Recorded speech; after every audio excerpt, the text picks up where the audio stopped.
Tonight on CBC Vancouver News. What I said in a podcast some time ago was that I believe a BC Conservative candidate draws criticism for comments about Indigenous people. Plus, Mounties seized what they believe to be a tell-all book found in serial murderer Robert Pickton's cell after he was killed. What did he write?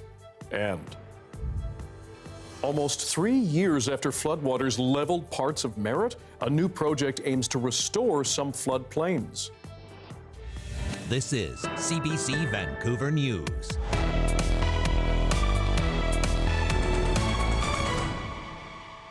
Hello, I'm Dan Burritt. Thanks for joining us. A BC Conservative candidate is being criticized for comments she made at a constituency event on Thursday about Indigenous people. Dallas Brody is running in the riding of Vancouver-Quilchena.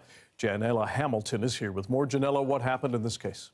Dan Burritt was at an all-candidates debate in the riding when it turned to Indigenous relations. Someone at the meeting says the NDP candidate asked Brody about past comments she made about Indigenous peoples. Here is part of what Brody said. I'll respond directly because Ms. Ryan has mentioned something. What I said in a podcast some time ago was that I believe that when people say they want to be First Nations, they want autonomy, they want to be treated on an equal basis, equal footing, not parental, not being looked down upon and governed over, that they now have take on with those rights of being a First Nation come responsibilities. And when a large percentage of your people are on the downtown east side, it's important that you come and take responsibility for that piece as well. It's not okay to leave your people down there. Brody has since released a statement saying she was cut off. She says, in part, I was not given the opportunity to conclude my remarks. Life expectancy for Indigenous people is dropping faster than any other group. This is in large part due to the drug crisis that is killing their people. We as a government need to work with First Nations to achieve reconciliation by helping Indigenous people who are suffering from addiction get into the housing and treatment. We need to take action to heal this generational trauma. The NDP candidate for Vancouver-Quilchena says Brody did have a chance to elaborate on her comments at the event. The host of the evening, when he did cut her off, he did say to us that if you didn't have time in your comments, you can always use the next question opportunity to go back. And that actually did happen quite a few times throughout the all candidates meeting, where candidates had the opportunity to reduce time in another question and follow up. And she did not take that opportunity in previous questions. And Janella, what other reaction has there been to this?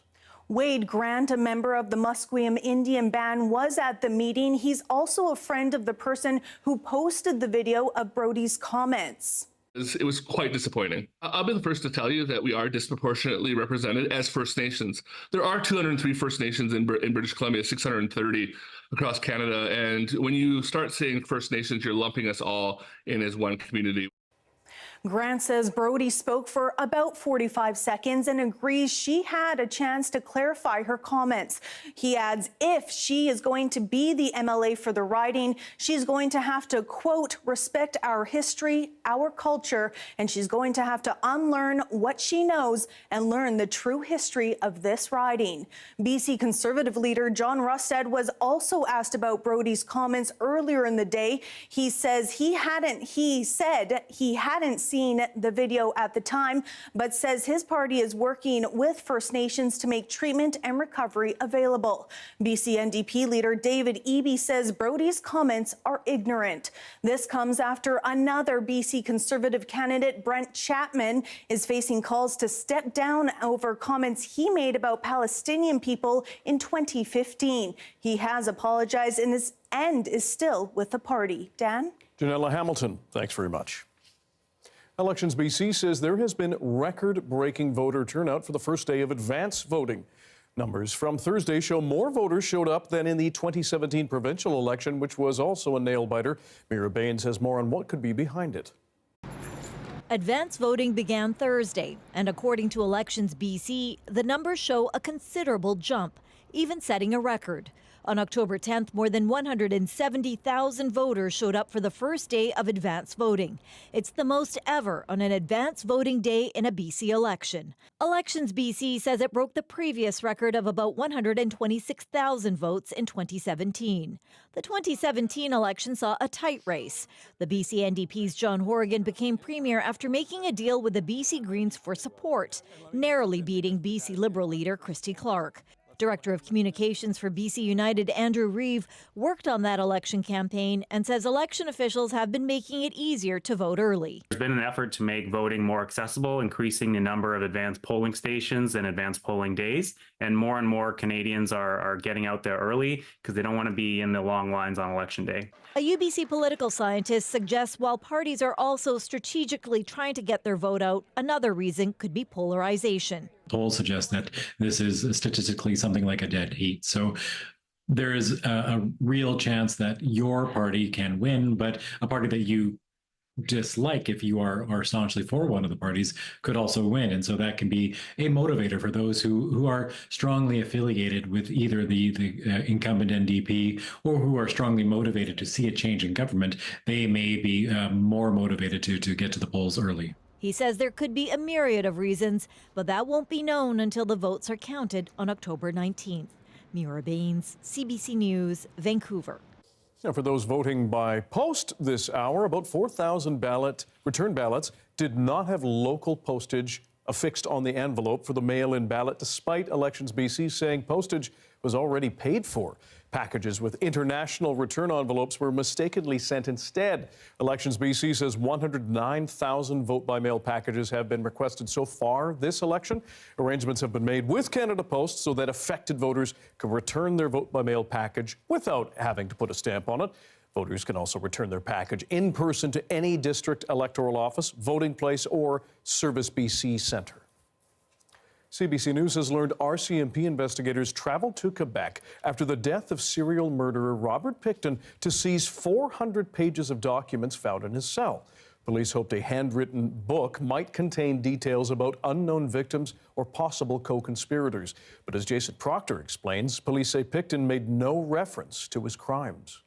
According to this search warrant, prison staff searched Robert Pickton's cell after he died.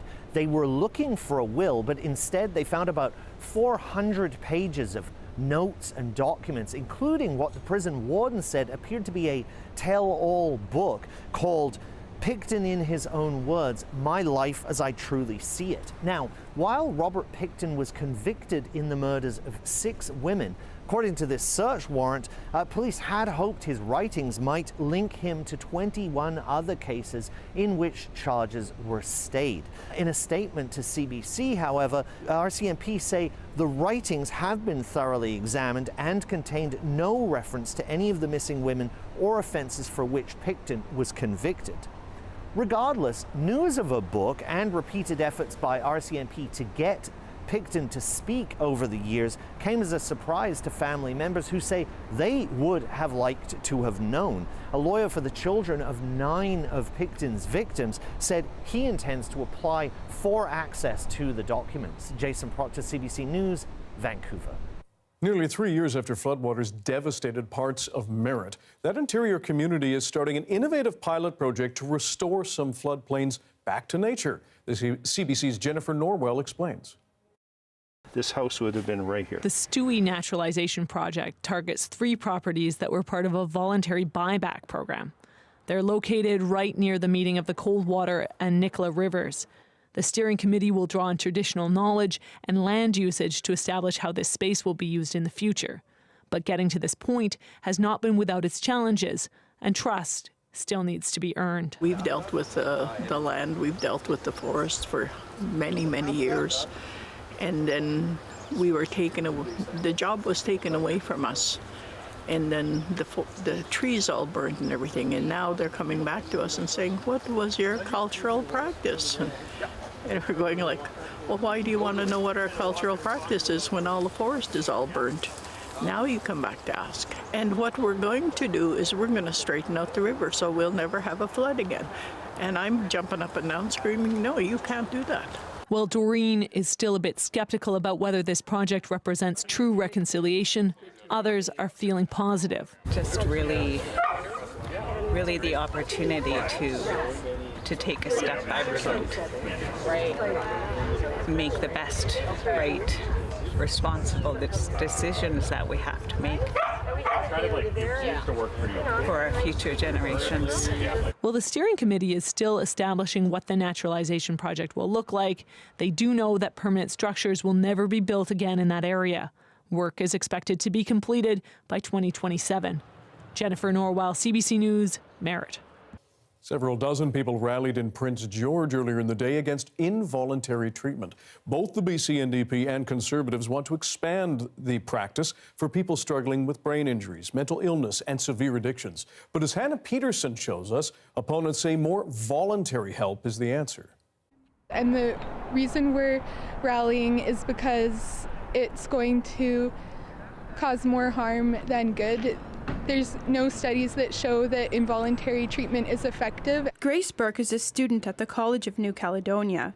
She helped organize the rally on the steps of the Prince George Courthouse. Studies show actually that it can cause people to have relapses, overdoses. It'll cause a distrust within the healthcare system, and there's already a huge lack of trust within healthcare. Burke was among 30 or so people at the rally, some of whom have lost loved ones to toxic drugs. Corinne Wood's son Tony was killed by poison drugs in 2018. I believe that 8 years into a public health emergency of the opioid crisis, that we really need to explore voluntary care first. We need free treatment beds. We need rapid access to detox. We need no wait lists. Dr. Barb Kane has started a petition to build a psychiatric hospital in northern BC. The people with severe mental illness, there really hasn't been an adequate place to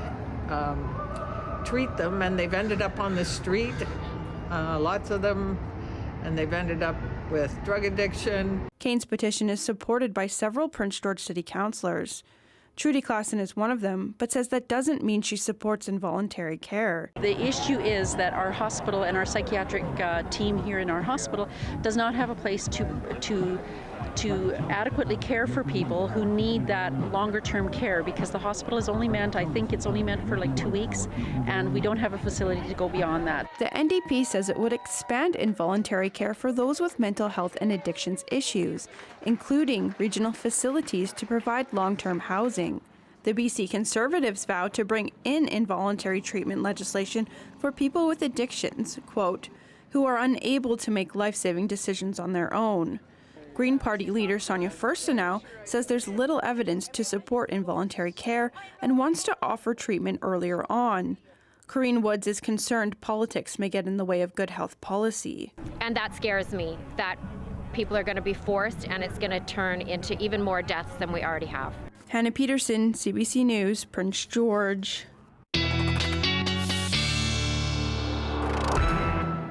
Darius Madavi is here with our first look at the weather ahead of a long weekend. Yes, and we've got some cloud now across much of the south coast, although we're clear across much of BC, especially the central interior, or at least most of the central interior. But that cloud is going to continue clearing out. So this is the past 6 hours we're looking at. You can see it staying in fairly consistently. But if we take a look at the cloud forecast for the next few hours and into the overnight period, you can see mostly clearing up by the time we get into around midnight or so. So if you are aurora hunting tonight, you should have a decent chance of seeing it once again if you are willing to stay up a little bit late. Across the south coast tomorrow, temperatures are going to, or into the weekend actually, temperatures will stay seasonal, and it's not until Monday that we see some precipitation work its way down the island.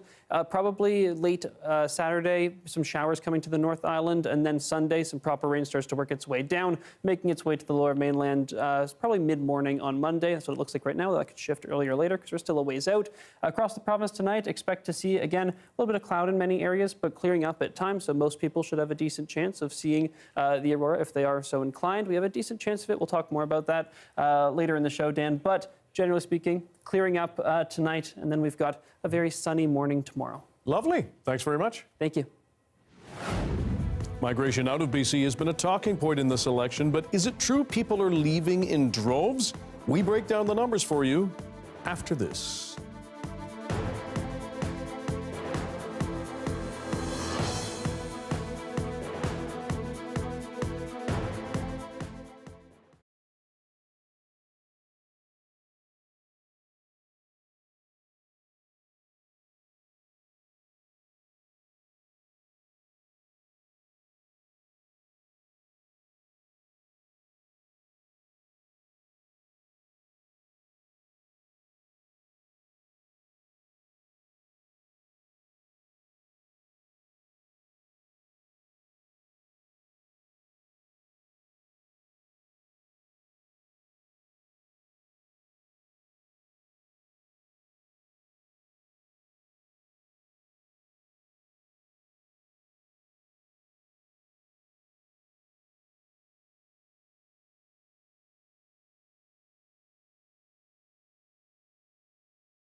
As Election Day approaches, the BC Conservatives are slamming the NDP for failing to act on affordability, claiming a record number of people have left the province because of failed New Democratic policies. But is it true that people are leaving BC in droves? Michelle Gassoub breaks down the numbers. There's a figure BC Conservative leader John Rustad has repeated over and over again during this campaign. Last year, 72,500 people left British Columbia, a record in British Columbia's history. The only time we even came close to that was during the NDP in the 1990s, in 1998, where it was over 60,000 people that left this province. Rustad has used that statistic to prove people are leaving BC because the BC NDP has failed to address affordability. But how accurate is that claim? Let's break down the numbers right from the source. According to Statistics Canada, in 2023, 74,752 people left BC to settle in another province or abroad. And just like Rustad said, that is one of the highest numbers since 1998. But that number alone doesn't tell the full story. BC has also welcomed a record number of people in recent years. In 2023, Statistics Canada counted 134,186 people who settled in BC from another province or another country. We have a small loss interprovincially and mostly to Alberta, but we also have significant new immigration coming into BC, and that is more than compensating what we're losing to other provinces. And even when we're looking at other provinces, it's a net migration that matters. So we, of course, see some movement to Alberta, but also Albertans coming to BC. A note on this data, non-permanent residents aren't included because those numbers weren't readily available. Werner says while Rustad's number is overall accurate, it only shows one side of the coin, and it doesn't reflect people's motivations for wanting to come or go. The numbers we're talking about are minuscule compared to the overall population. So we're talking about a net migration of maybe a few thousand people, and that is against a population of 5.6 million. So we're talking about minuscule shares of movement here that are not indicative of any significant problem in any direction. In fact, of course, the fact that people are coming to BC from abroad means BC remains a very, very attractive destination for people to move here. Data from Statistics Canada also confirms overall BC's population is still growing, and pretty fast. Back on the campaign trail, there's yet another number that Rustad has repeated over and over again. Right now in British Columbia, 1 in 3 people are thinking about leaving this province. 1 in 2 youth are thinking about leaving British Columbia. And to me, that is just a tragedy. The source of that figure, this study from the Angus Reid Institute. This report did look at people's motivations for thinking of leaving, and the cost of housing was a big one. It also showed that NDP voters were divided on whether the province has done enough to help with the cost of living. So people aren't necessarily fleeing this province in droves, but there is little doubt the high cost of living here is a key issue in this BC election. Michelle Gassoub, CBC News, Vancouver. Meanwhile, new job numbers from Statistics Canada show BC experienced losses while the rest of the country saw gains in September. BC lost 18,000 jobs last month as the unemployment rate crept up to about 6%. Most of the losses targeted part-time work, while the finance sector took the biggest hit overall, losing 12,500 positions. Meanwhile, StatsCan says the Canadian labour market added 47,000 jobs in September, twice as many as August. Analysts warn, though, it may just be a temporary break and a long-term trend of slowing growth. This was Deep Cove earlier in the day. A mix of sun and cloud over the course of the day for this area of the Lower Mainland. But what about the weather for the long weekend, which is also Thanksgiving? Whether you're going to be spending time with family and loved ones in the great outdoors or cooking up a storm inside, our climate specialist Darius Madavi has your BC-wide forecast coming up.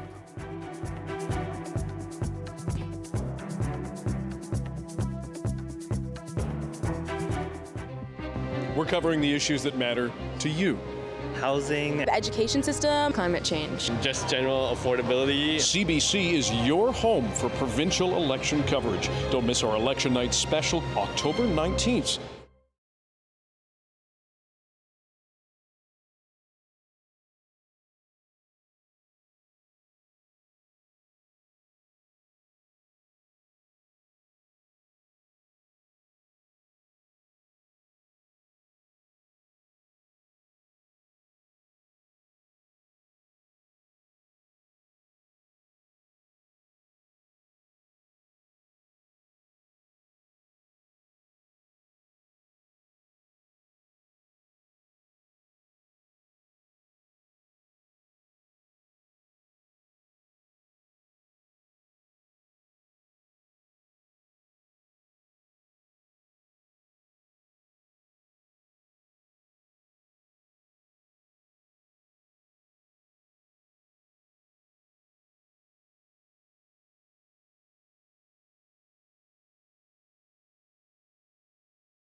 The weather update is brought to you by Direct Buy Furnace. To cool and clean the air in your home, call Direct Buy Furnace. Installing Trane, the most reliable heating and cooling brand.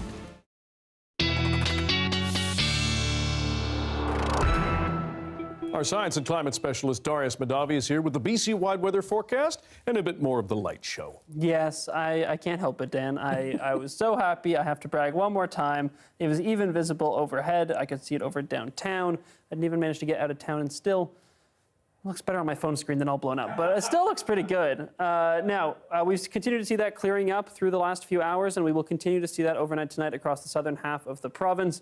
Most people should have another chance tonight. Seems like the best bet for at least the next little while to see the lights. They may appear again tonight. We don't have quite as good a forecast as we did last night, but it's not looking too bad at all. We're going to continue to see that cloud build back in as we get later into the day on Saturday and then into Sunday. Some precipitation arrives for the North Island on Sunday and then continues to work its way down, likely reaching the lower mainland as either some more consistent rainfall or showers. It's hard to say right now. I'm leaning towards showers on Monday, and that should come in and out. If we zoom out to the rest of the province as well, we continue to see that moisture feed up into the northwest. It takes a while for it to make its way down to the more southern parts of the province, but it may break into the central interior at times this weekend too. But again, overall conditions seem very pleasant, very sunny, very calm, pretty much right through the long weekend.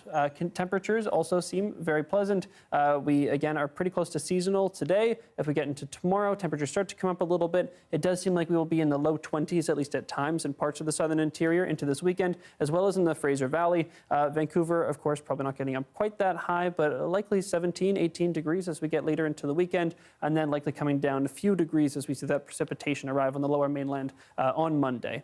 Now, again, sunny skies across the south tonight. Some cloud may start to build into the west coast of the island towards the end of the day because we're going to, again, see that system roll down. But in terms of a 5-day forecast here in Vancouver, it still looks like we've got lots of sunny skies as we head into the weekend. We will start to see that cloud build in. I see this icon is favoring the cloud, but I'd say this isn't going to happen until probably late in the evening. And then we see that rain on Monday, potentially some showers Monday and Tuesday next week, or Tuesday and Wednesday next week. But overall, I think we may see some breaks in the cloud too. Okay, we'll take it. Darius, thanks very much. Happy Thanksgiving. You too. And thank you for joining us on CBC Vancouver News. For news anytime, please check our website as you do, cbc.ca/BC. I'm Dan Burritt. Thanks for watching. Happy Thanksgiving.